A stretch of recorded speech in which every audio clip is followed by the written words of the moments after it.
and welcome as well to people viewing via Periscope. This is the third installment of the VOX-Pol lunch seminar series.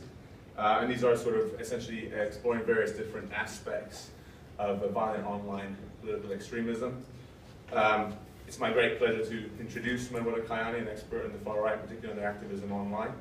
Just a quick word about VOX-Pol as well. It's a network of excellence funded as an EU FP7 project, bringing together a number of academic institutions to study the topic of violent online political extremism. Partners include here at King's, as well as Dublin City University and Oxford, and a number of others. If you want any more information about VOX-Pol, if you right at the back, we have flyers and a few reports, and also we have lunch for anyone who's attending as well. And I will leave it at that, Manuela. Thank you. Okay, thank you very much for the introduction. So thank you very much also for the invitation, and I would like to apologize a bit because today I'm slightly sick, so probably my voice and also my energy is not at the top, but anyway, I will try to do of my best. So this project, today what I would like to introduce, to show you, is a project that I have conducted when I was in Vienna one year ago, on extreme right organizations and online politics. And this project is a comparative analysis on 6 Western democracies. The idea of this project was to, even for me it's a bit strange to do, because I prefer to work, was to analyze, to understand, to try to explain the potential role of the internet for extremist right-wing organizations, in particular for the formation of their collective identity, so for the collective identity building process, for the national and international contacts that these organizations build through the web, and for organizing mobilization, either offline but also online. And just a few words, this project was a 3-year project. I had several collaborators with me actually, and the main idea, of course, was to understand this extreme right political activism, and we included 6 case studies in the project, in particular 5 European countries, among which UK and the United States. And so, just a couple of words on the background ideas, why we felt the need to focus on this particular topic. Well, the point was that we realized a sort of gap, let's say, in the literature concerning the study of political radical activism online, especially related to the extreme right.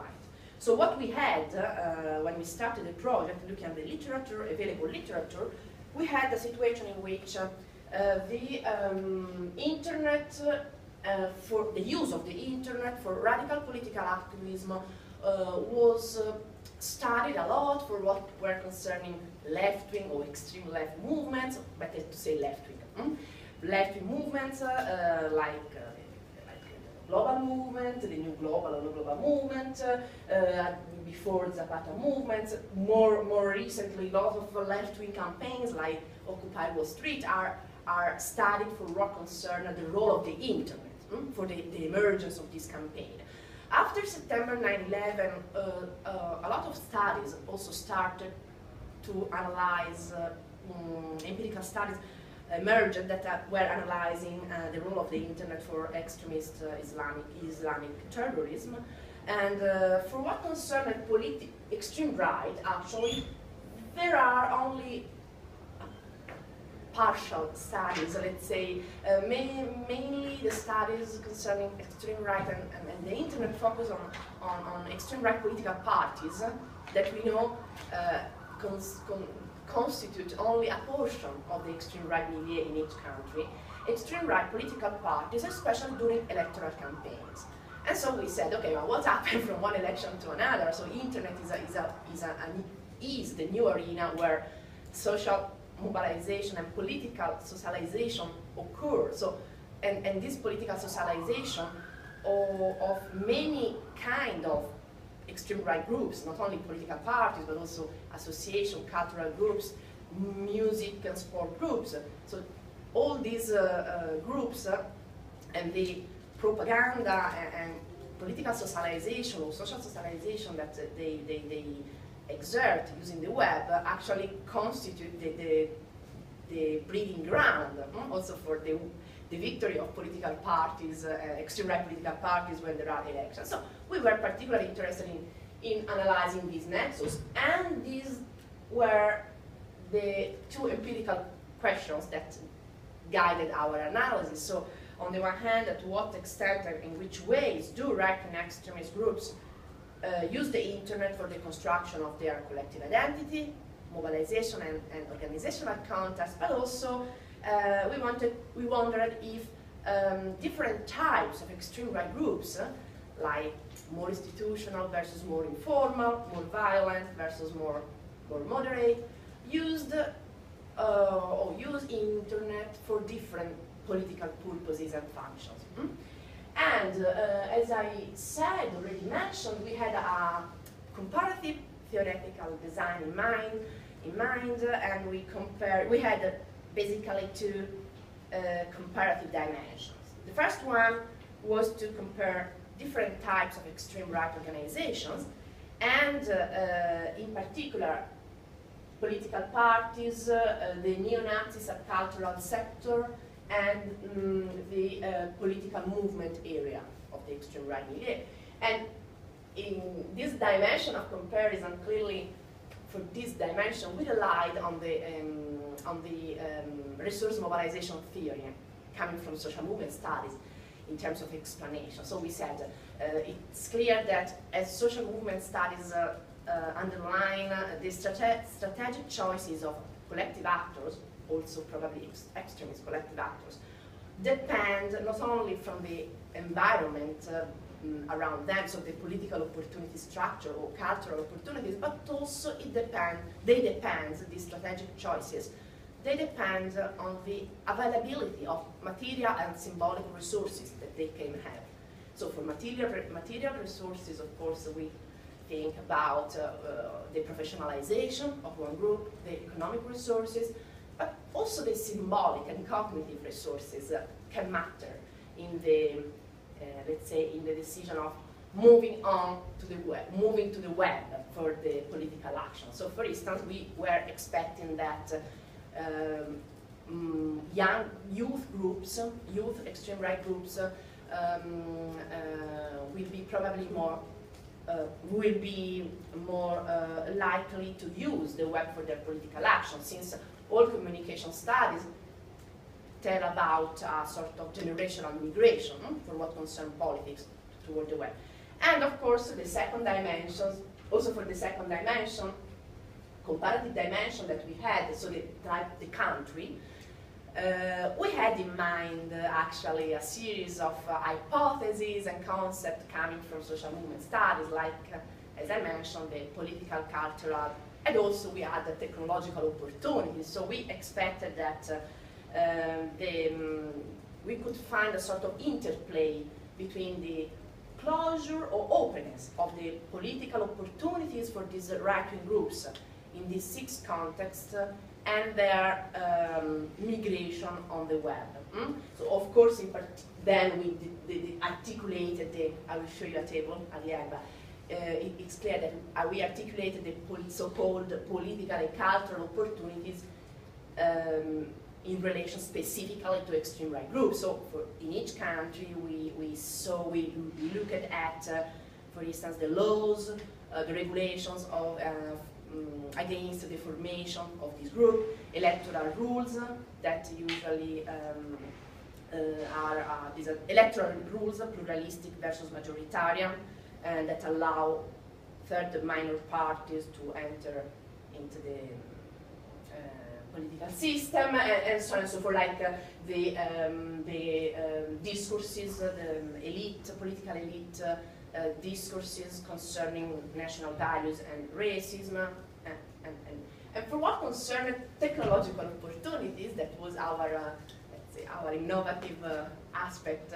We looked at dimensions like the digital divide in each country, because it's clear that it is much more rewarding using the web for doing political activism if there is an audience listening to you, but also the presence of legislation online for hate crimes or hate speeches online. And so these countries actually were selected because they variated enough along the dimensions of political opportunities and cultural and technological that we considered relevant to explain the form and the degree, the degree and the forms of political activism on the web.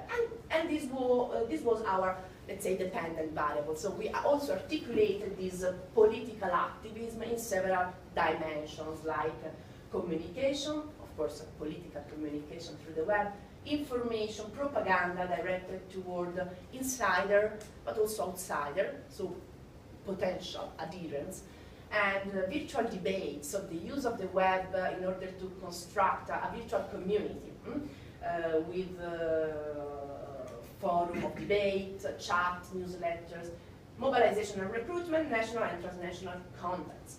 And in order to address these issues, in the project we combined, let's say, qualitative and quantitative techniques. On the one hand, we used a social network analysis based on links among extreme right websites in order to investigate the organizational and also, let's say, potential mobilizational structure of these 6 communities online. Also for this point, actually we relied on some social movement studies suggestions. In particular, those social movement studies that apply social network analysis and that look at the shape, the formal shape of a network in order to link this shape to the probability of the emergence of collective action. Usually, social movement studies say that the mobilization, collective action is much more probable within dense social networks, where the sharing of information and sharing of values contribute to the formation of collective identity, which can be considered actually a sort of precondition for the action. So we wanted to, inspired by this hypothesis, we wanted to look at the configurations of these 6 extreme right online communities. And we used several, of course, social network analysis measurements like average distance, average degree, density, degree of centralization, clicks, and block modeling in order to understand what was the shape, but also so if the virtual community could be considered as segmented or cohesive, but also to see what were the most central actors, the more peripheral, but also which kind of extreme right organizations were playing a role of broker, connecting otherwise distant and separated portion of the milieu, and so on and so forth. For this part, we collected about 650 extreme right organizations, more or less 100 per country, and identified according to snowball techniques. So we started from the websites of the most famous extreme right organizations in each country. Usually they were political parties, like the MPD in France, in Germany, the part of Marie Le Pen in France, and starting from these very well-known websites, and only looking at the devoted pages that you can easily find in each website, like these are my friends, my partners. We reached also the smaller and also tiny groups. But this novel technique, that in order to compile this list, we also looked at secondary governmental reports coming from, very useful reports coming from watchdog organizations in each country. And so at the end we had our map. Actually, the list of organizations, the number of organizations within extreme right organizations within each country is much higher, but then the number of websites that we could really reach and that were stable. And so at the end it was just more or less 100 per country. Because after our dark web collection, when we started the map of the links, we also discovered that some of these websites have been already closed, and so it's a very volatile milieu, as you know. So it is difficult to map them. We should do a sort of picture every I don't know, 3 months.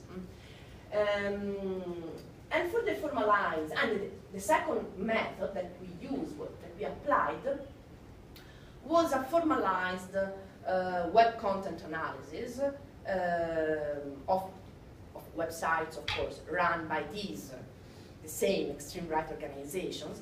And the goal of this part was to trace the specific use of the web for diffusion of propaganda, promoting virtual communities of debate. So we wanted to focus on the content, transmitted through these links. So what is the content of the websites concerning the several aspects of political activism? And yeah, just then if you want we can discuss more about methodological details. By the way, these were the 6 aspects, and this was the code book that we used. So for each aspect we had a list of lower level indicators, and so in these 6 countries we approached each website with this formalized. Okay, and so then if you want we can also talk about that. So also just to let you know, but I think it's clear, the two parts of the research were connected by a means of course, of representativity, because the sample for the content analysis was derived by the bigger sample we had for the social network analysis. This is just the table for Italy, but we had the same. So in order to have the overview of the communication through websites ongoing on these websites, actually we picked up for the content analysis portion of specific organizations per each category. This is the classification we use for extreme right. For the extreme right, also this is contestable. So I don't know, if you want, then we can talk about that. Any classification, of course, imposes a limit to the reality. So, but this is the classification we found the most useful in order to be applied to each single different context. So it worked. Okay, social network analysis. What we found. So first of all, we realized that yes, the internet appears strongly used by these organizations to connect to each other. And so, actually, the first, let's say, not assumption, but this was quite a surprise, and this also reinforced our thinking that it was paying off to look at the extreme right on the web, because there is usually a bias, I don't know, among social scholars, social movement scholars, that the typical extreme right activist or groups is not well educated enough, to use also the webs and to develop mobilization. So this probably comes from electoral studies. Then if you want, we can also talk about that. Usually electoral studies classify the typical extreme right activist as characterized by some socio-demographic attributes that usually don't match with the use of the web for doing political activism or for improving their political information and so on. So by the way, coming back to the research. So there is a lot of use. Just to let you know, the network for France, composed by 68 organizations, had a total of 242 links. The Spanish network, composed by 87 organizations, was connected through 350 links to each other. And also, what we found that the extreme right was a very plural family in each of these countries. Oh, now they don't have the... Okay. By the way, all these, basically all these categories were present in the different countries. So it is not a united family, not at all. However, in spite of this common pattern, let's say, to rely a lot on the web for the formation of internal contacts, we found that the overall configurations of these 6 extreme right communities was very different in the different countries, and therefore embodying a different potential for mobilization. In particular, what we found, combining all the micro level, meso level, and macro level social network analysis measurements, this one, okay? So the number of organization, average distance, density, we found that the overall milieu, the shape of the milieu, of the extreme right milieu in Italy, and this is also quite similar to what happens in UK, can be defined according to what in social network analysis is called a polycephalous structure. It means a structure which is at the same time segmented and centralized. It is a very highly diversified structure, difficult to be coordinated. And in this structure, there are not central nodes which are able to monopolize all the exchanges, the communicative exchanges in the network. But what we have in this structure are, at best, local heroes. It means single nodes that, in the case of Italy, for instance, were our very tiny extreme right political parties, which usually are fighting to each other, not able to unify under a single label.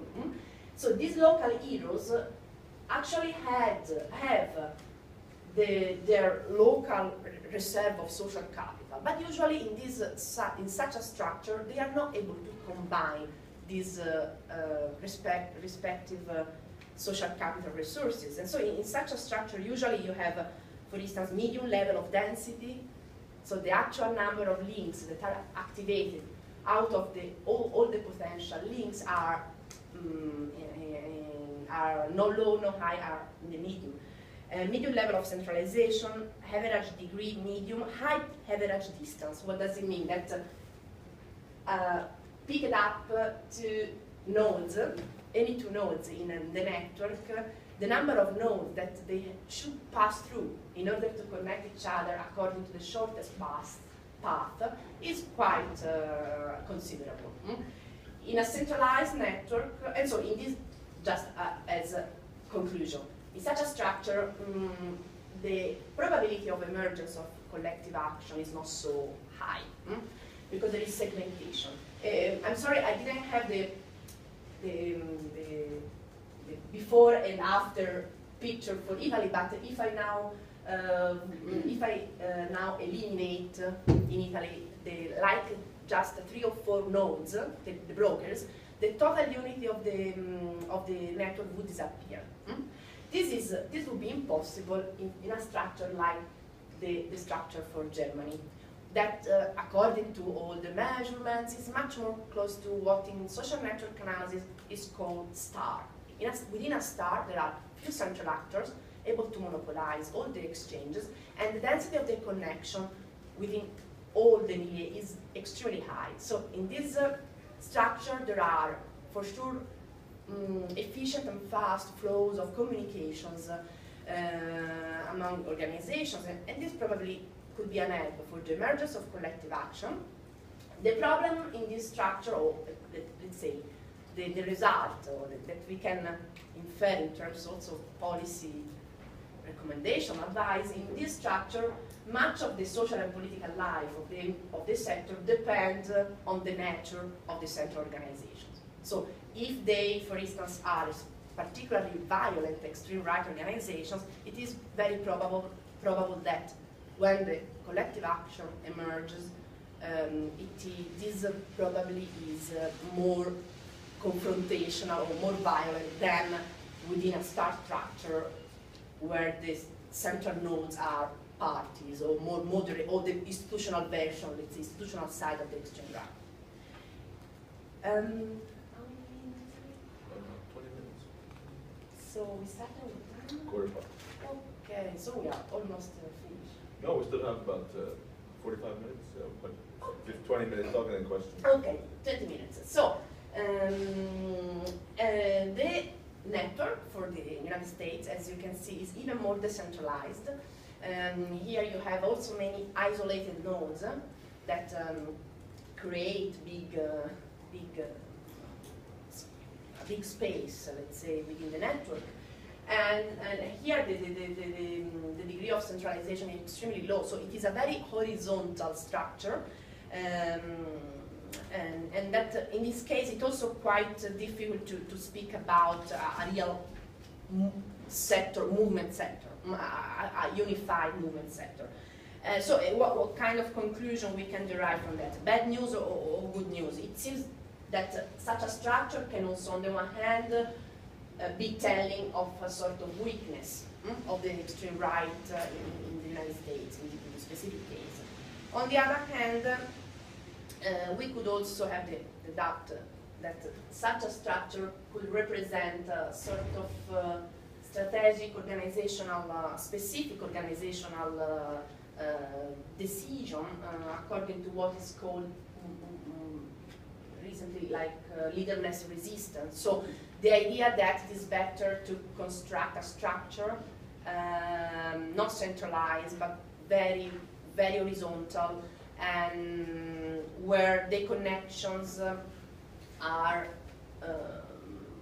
probably they emerge only at some specific times or when, for instance, an attack is going to be organized. So it is a very loose structure that can also be telling of two different things, completely different things.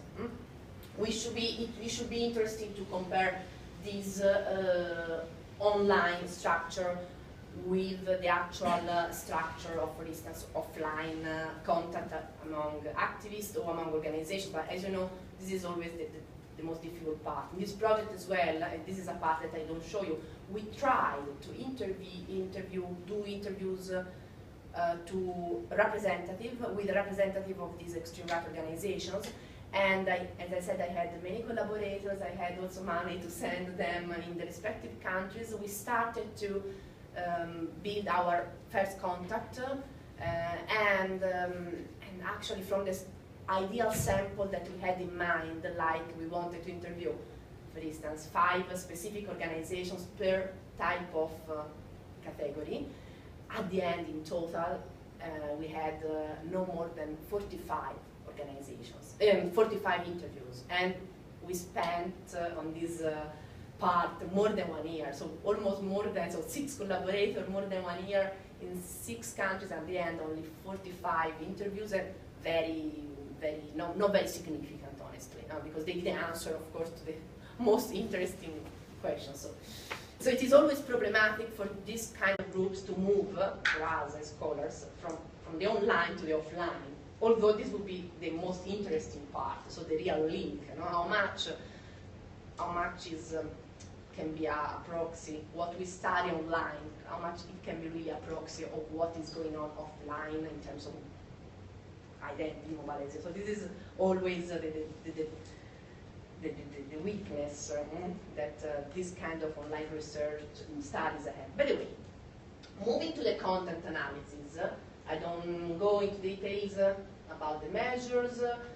This, just to let you know very quickly, is the table showing the number of transnational and cross-national links that these extreme right organizations are establishing through the web.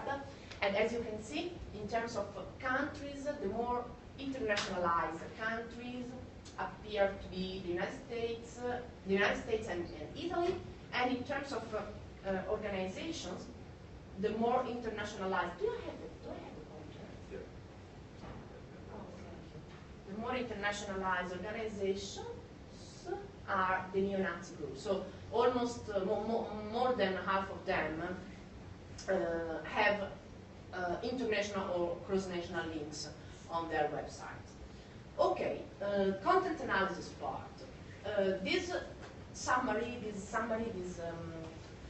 figure shows you the 6 additional indexes. So each of these additional indexes has been formed by summing up the values scored by on each lower level indicators. All these values, of course, has been normalized in order for the indexes to be comparable. You know already all this methodological stuff. And as you can see from this synthesis, what we can infer, we can see that some functions, so the internet is used not for all the functions at the same degree. So for some functions like political communication, information, and also in ideology propaganda, the extreme right organizations in all countries, they rely a lot on the web. A bit less for what concern mobilization, internationalization, and debate, virtual debate, so the construction of collective identity. So from this picture, it seems like for these groups, internet for the moment is used more like a sort of showcase, a sort of additional channel, political channel, for showing what the traditional face-to-face political activities like mobilization. So a bit less, or they rely a bit less on the internet to perform more innovative function on the web, like real mobilization, organizing totally their mobilization online, or the construction of the group, of the collective identity of the group online. But just to give you some also descriptive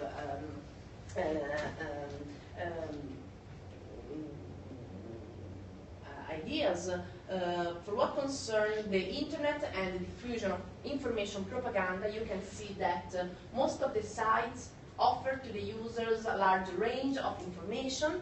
For instance, 2/3 of them publish articles, papers, and dossiers, reports.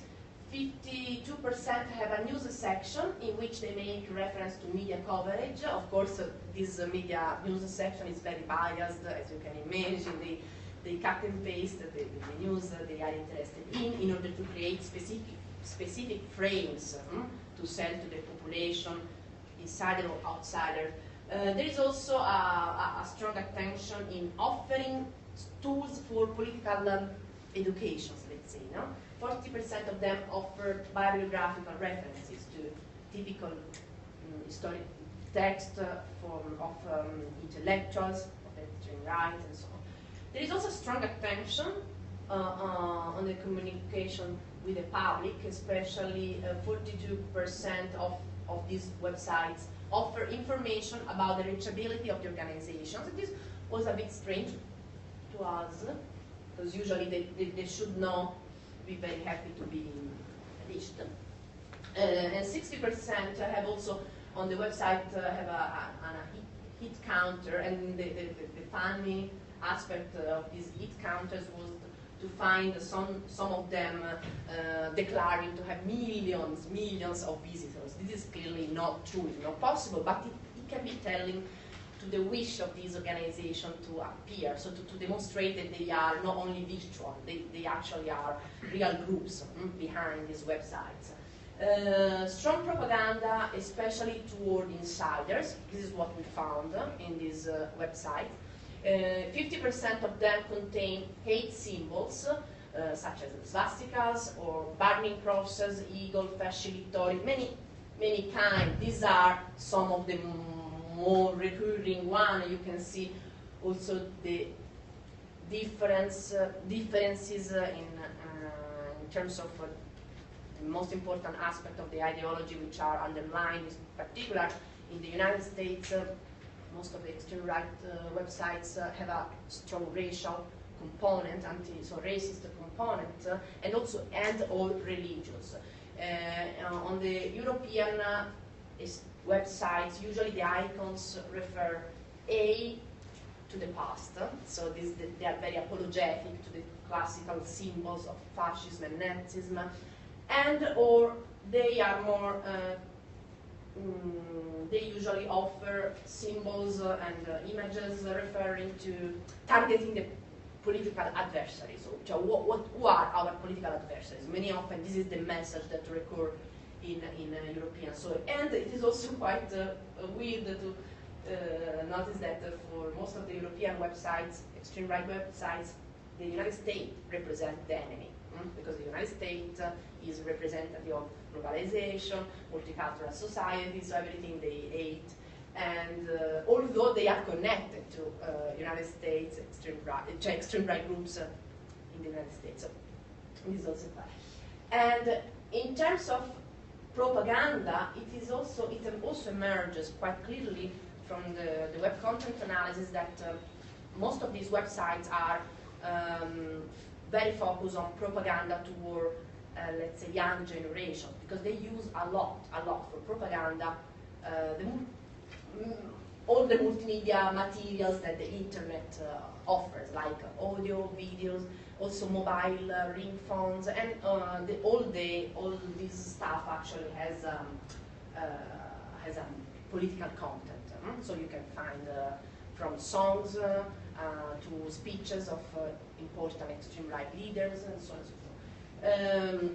In terms of internet and identity building, we discovered that virtual spaces open to discussion on the web are diffused but less than we expected, and in particular it is much more probable to find on extreme right website asynchronous multimedia, asynchronous spaces for debate than synchronous. So it's clear that also the idea of forming the collective identity in an interactive way is less implemented.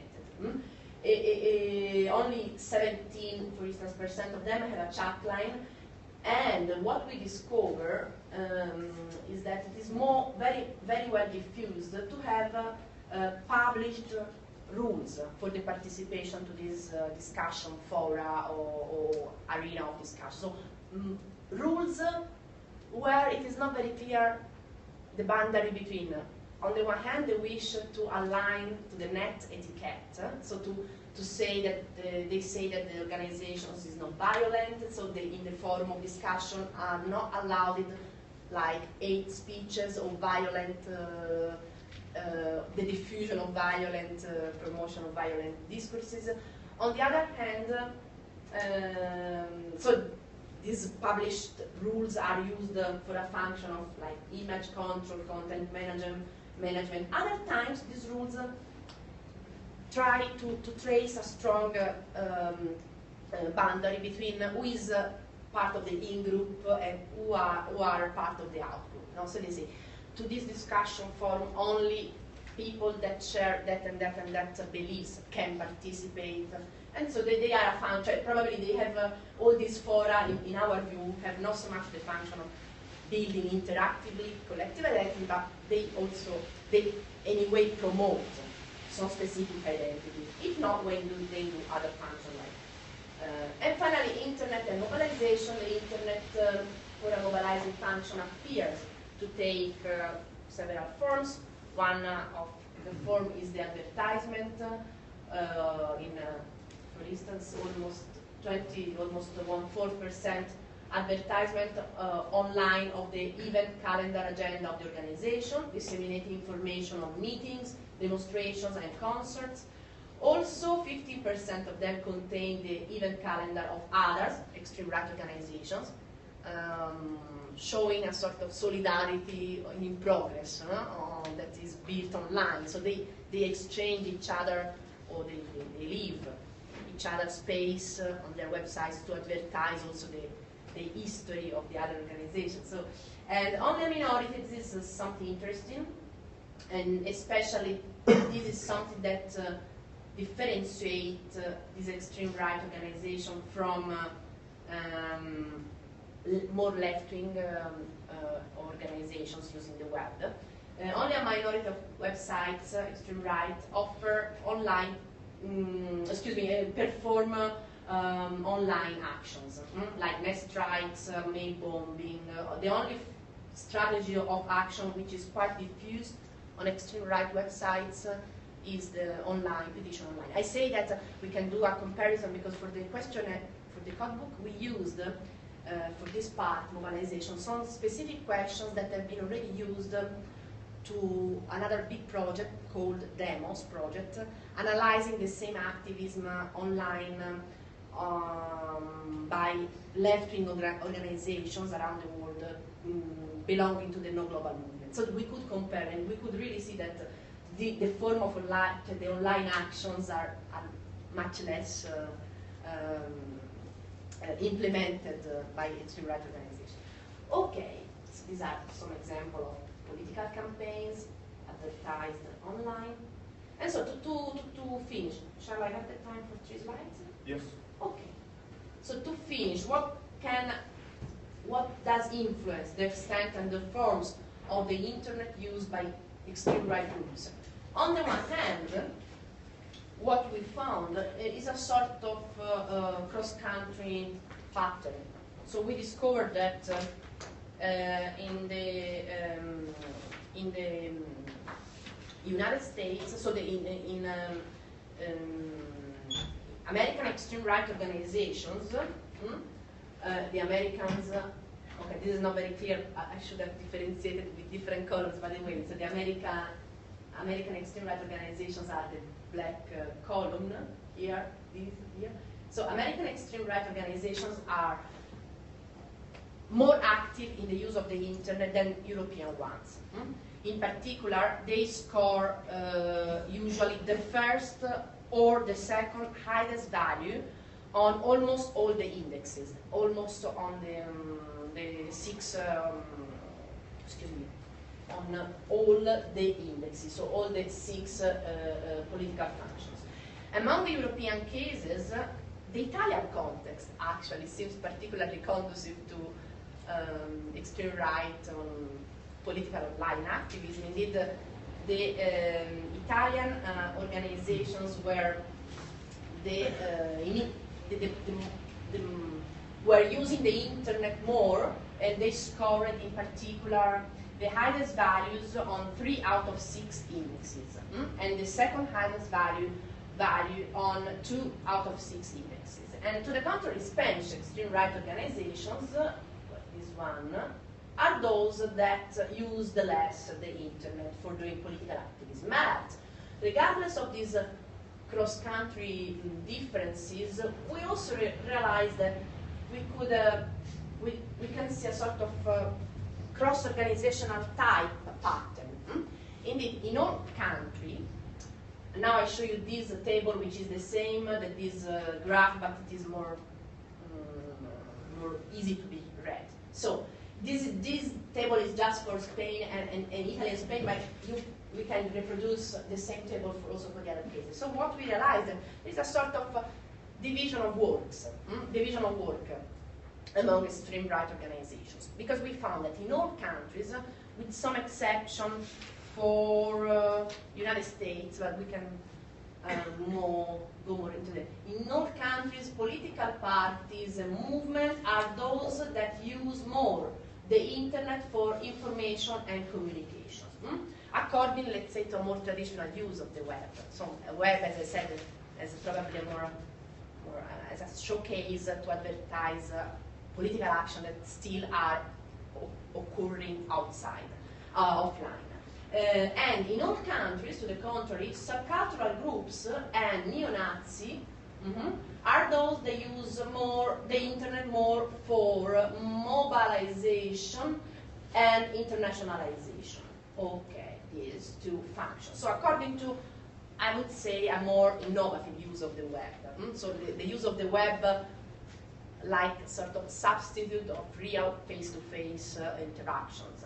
And surprisingly, in all countries, we also saw that the more traditional extreme right organizations, so the nostalgic and revisionist ones, so those that are totally focused on the past for the creation of their collective identity, actually are those instead that rely more on the internet for propaganda and the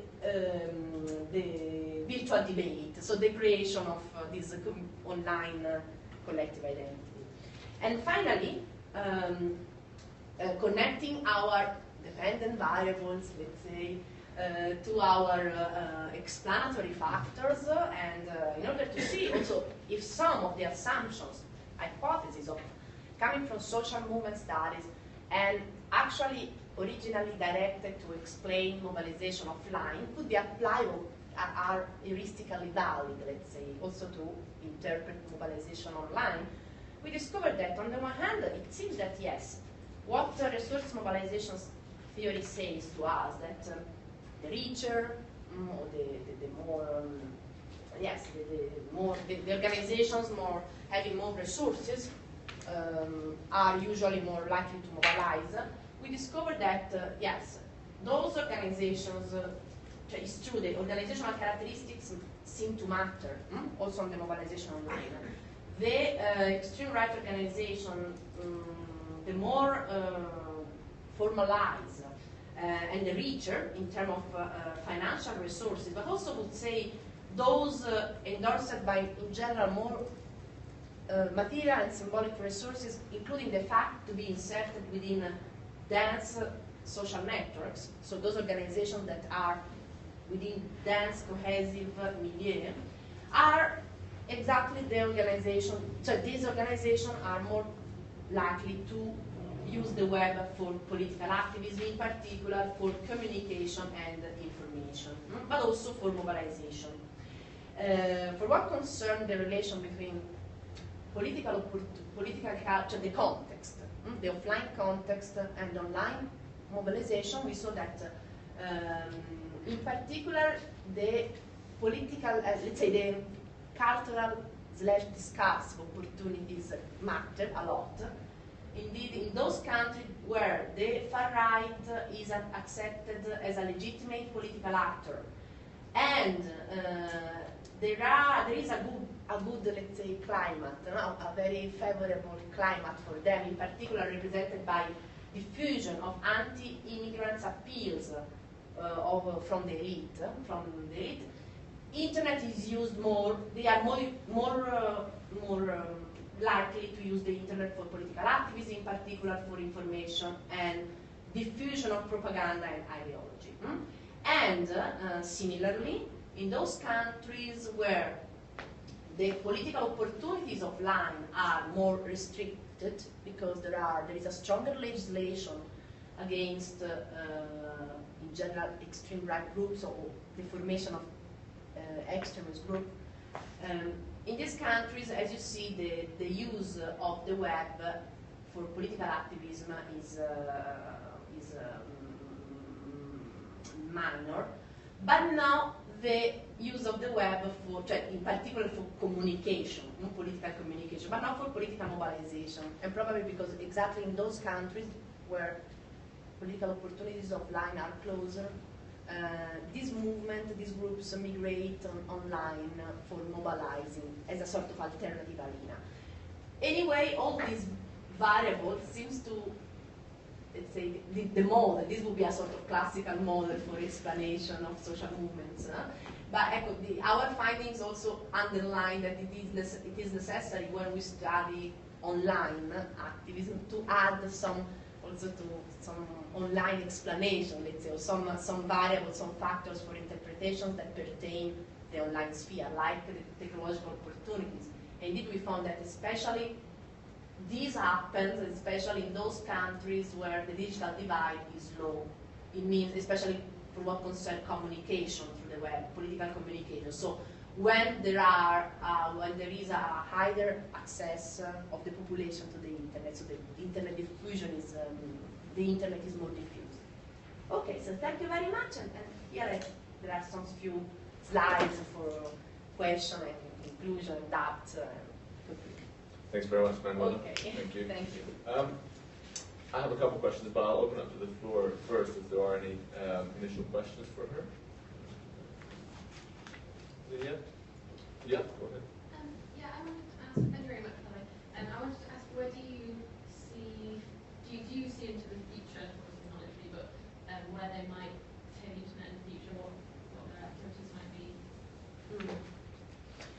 Well, this is no easy question because it is more in the field of also normative reflection, not say what we should do, not something like. No, what I see as for sure probable patterns for the future, at least for what concerns Europe, is an increase of internet use by right-wing extremists in Central and Eastern Europe.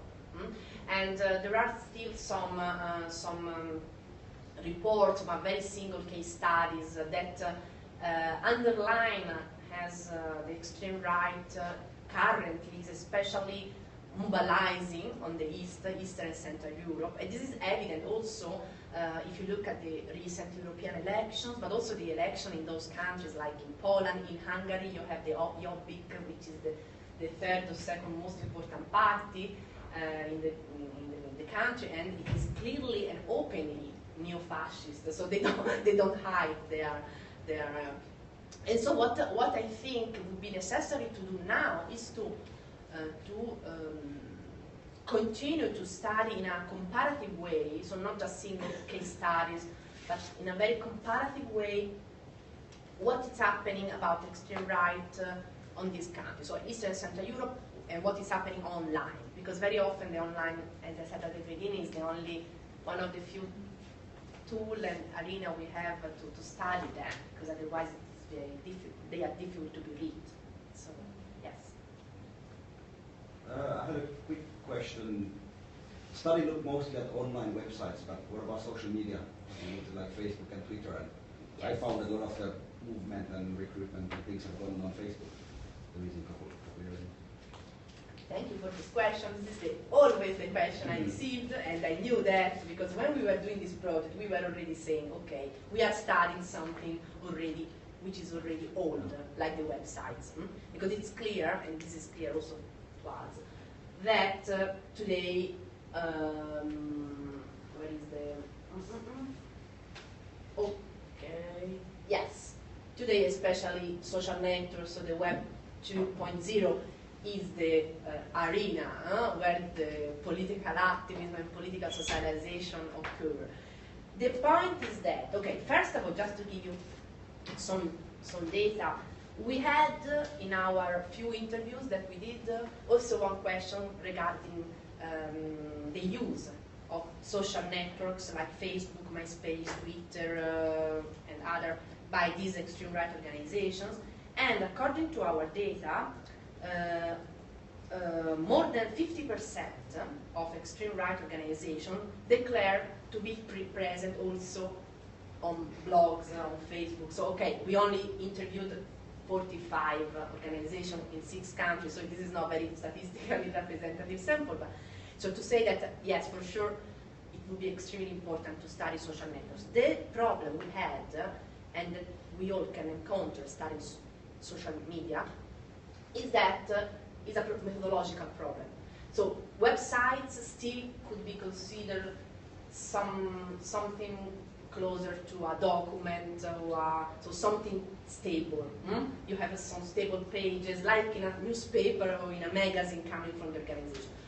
Blogs, Facebook are totally fuzzy in terms of organization of the content, and so the problem is how to adapt our traditional methodological tools like formal code book for content analysis or social network analysis. How would I, for instance, how could I consider one friendship between two Facebook a proxy, a real proxy for ideological closeness or potential for mobilization together? Facebook, you can give a friendship to almost everybody, no? And the criterion we adopted in order to map the link was a bit more restrictive. We said only those organizations that are included in the devoted section, my partners, my links, will be included we will be only if we find this link, we say one, okay. So this social media sometimes, in my view, they pose a bit of methodological problems. But, of course, it would be interesting to study also that.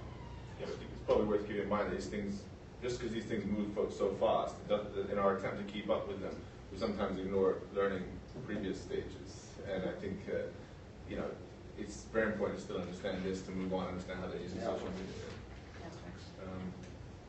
Anything else?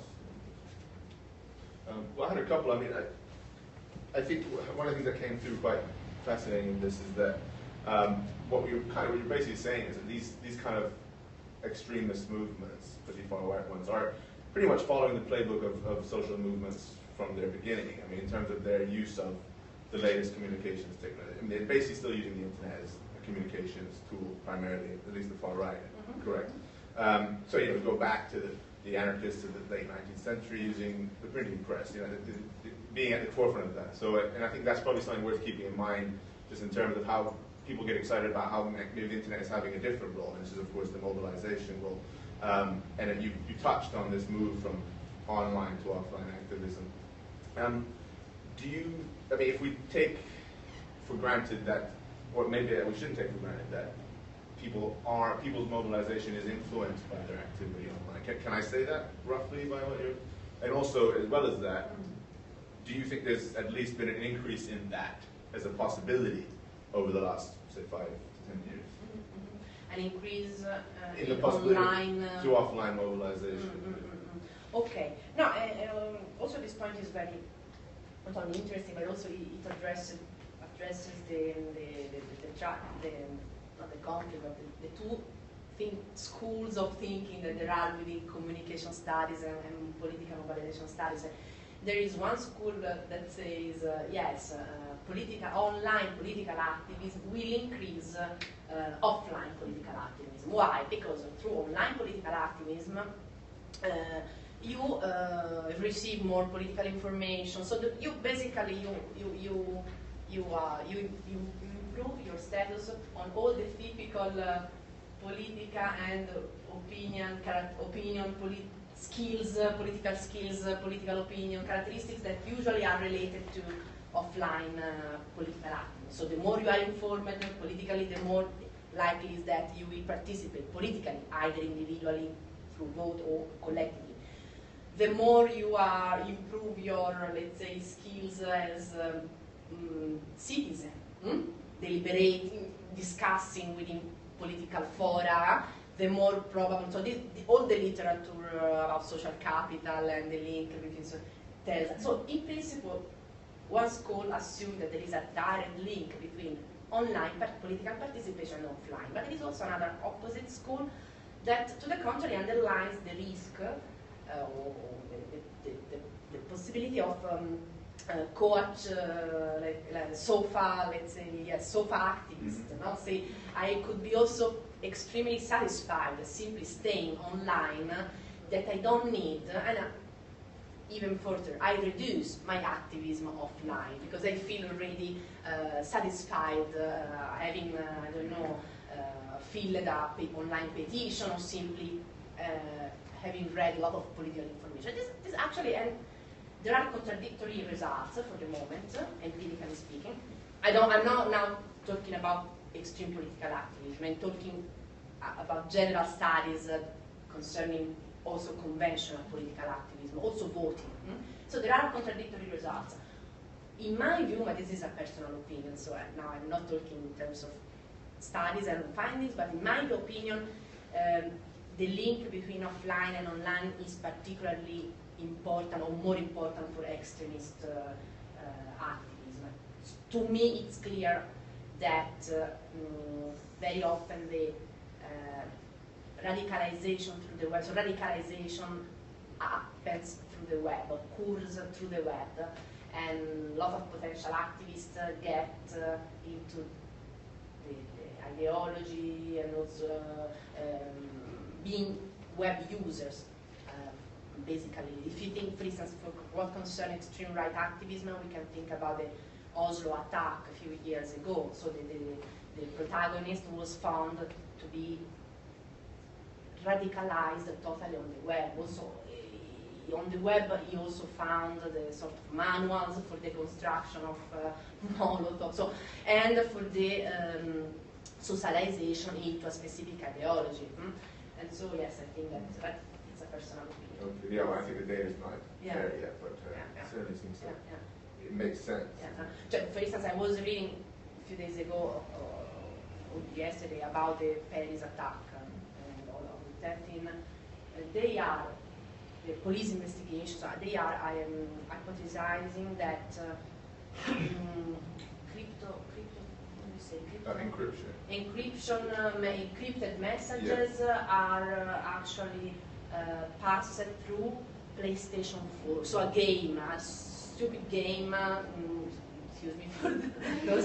So a game, nothing with political content, a game that you can do online, having some decoder at home, but we and me, we also could have it, our children could have it, but they contain a particular encrypted messages for the exchange of information through these Islamist terrorist, in principle relating to the Paris attack. So I don't know if this is true or just a hypothesis, but this is clearly telling of the potentiality of the internet.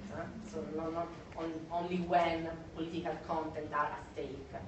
Also, if you go to some of these websites that I have coded, and you go on the pages of where they allow you to download music, okay? But this is a clearly political extreme right music. I mean, the messages are very often messages of hate against particular minorities, or in general they are, yes, related to a clear specific ideology, which can be also, excuse me if I continue, but not realized from the very beginning, especially by young people.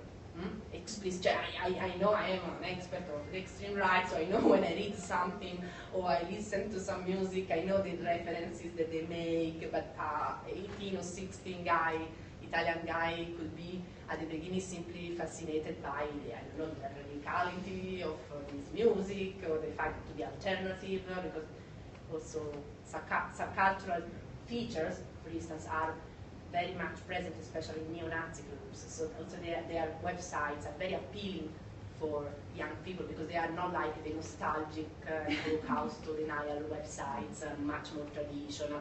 They are also in terms of iconography, they are very, very appealing, because they are modern and so on.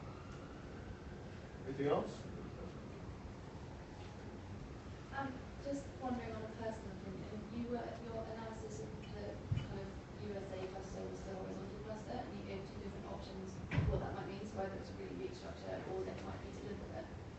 Given that it seems that you think that, this is just what I've inferred, that this kind of structure is a lot more sophisticated for all these groups, so where at the beginning you said traditionally it might be assumed that people aren't using their websites to mobilize or in an actual sort of thought out strategic way.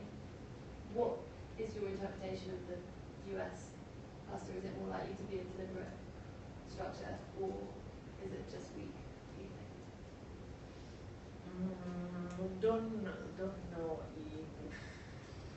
The problem, okay, I think that one of the factors that also determined this configuration of the community online, for sure, one of the factors was the geographical factor. No? So the United States are the federal state, so basically it is like we called it, in this case, a lot of national states with their national organization. So it was not so surprising for me to find so many isolated nodes or empty, let's say, empty spaces within the network. So the geographical for sure matter. At the same time, if we again try to relate for explanation some offline features with the online findings, I was surprised to find such a segmented structure in the United States, because usually, in principle, the United States offer the best context for the spreading of for the extremist political activism online. In which sense, as you know, the United States they are strongly focused on the freedom of speech and freedom of association. So they have that in their among the first articles of the Constitution. So there is usually this difference between the European states that have experienced fascism and Nazism, and that in general they try to put emphasis on the harmony of the society, and versus the European United States legislation that put emphasis on the defense of individual civil rights. From this very basic difference, everything also then starts. Also, for instance, the legislation for hate crimes online, so like hate speeches online, it's much more flexible in the United States, because always these different principles have to be combined for them. And so I would have expected more, let's say, activism online. They are active. As I told you in the analysis of content, the American extreme right organizations appear to be the most active in the use of the web for all the 6 aspects of political activism: communication, propaganda to the web. So somehow this could be coherent, no, to my discourse. In terms of networks, they are so spread. They don't build up an entire community. So I don't know if some offline, very objective characteristics influence that, like geography, and so that, or if there is a conscious organizational strategy pursued. I don't know. I mean, I don't know if you agree. Maybe one of the things as well that determined that your findings is that the American far right is particularly fragmented. I mean, it's very, very multifaceted, more so than in Europe, I'd say. Yes. And you have just alone the very unique anti-federalist far right, for example, which isn't that bothered with race and with but more with conspiracies and with returning the U.S. back to 1776 or something. Yes. So I think that may be another reason for that. Yes. Also, yes, the complexity of the categories. Indeed, I didn't say that, but the classification we used for all the European countries, actually for the American country, we had to add at least other 3 categories, like white supremacist, militarian, patriots, so all these patriots, paramilitary groups, and KKK, so the racist, because these 3 categories were really, it was not possible to group these 3 specificities into the other categories. This would have been extremely misleading. And a 4th category we added for the United States was the single issue extremist. Because in only the United States you find also, for instance, right-wing activists that attack clinics where there are abortion, anti-animal testing, and some of them are also from the extreme right. Yes. They have more of a lefty. Yes, usually it's a typical left-wing topic, but and so this is also an answer, and thank you for that. Yeah, the complexity, probably, of the extreme right milieu also influence the fact that they coordinate to each other less, because they are very different. There are many souls. Yeah. Enough. I think I saw one more hand. There's one more time for one more question. If not, I have. Final question. I can also ask afterwards, but the talk was called The Dark Side of the Web, and this is not directly linked to the research that you presented, but have you looked at any right-wing organizations going to the so-called dark web, which is basically a web that is beyond the kind of trace of online publicity? They have its encryption shared using Tor network and things like that, because I would suspect that, especially if legislation restricts very aggressive or very hateful speech happening, this will have to happen. The information should be shared somewhere else. It could happen on the dark web. So has there, I'm not sure it's part of this research, but has anybody looked at the far-right organization there?